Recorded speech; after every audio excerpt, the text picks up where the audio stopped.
Hey guys, welcome to today's video. On this video, I am going to show you how to back up your WhatsApp. This is actually because there is a different update. That is the reason why I'm making this video.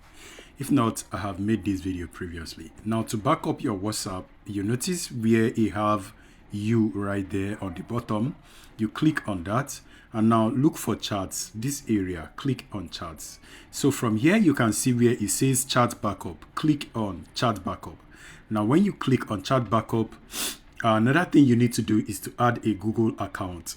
Now if you're already logged in on your device, if you already probably logged in your Google on your device, so you notice where it says Google account, click on that.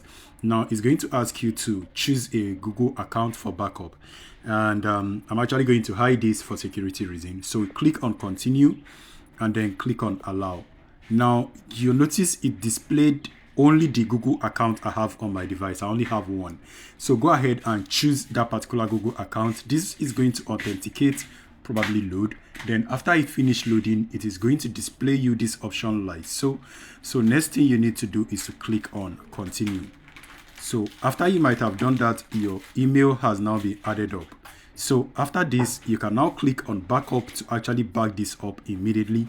And you can also set this to back up automatically whenever you want to back it up. You can do this daily. You can set this to back up automatically monthly. Choose any one you want. I think having it set to monthly is actually okay. So choose the choice you want.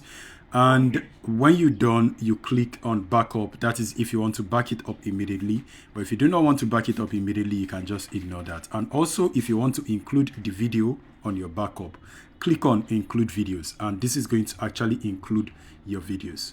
So anytime you want to back this up, this is actually supposed to run automatically, but you can also do this manually at any time you want to back it up. You can just click on the button right there to back it up. So thank you for watching. I will see you on the next one. Peace.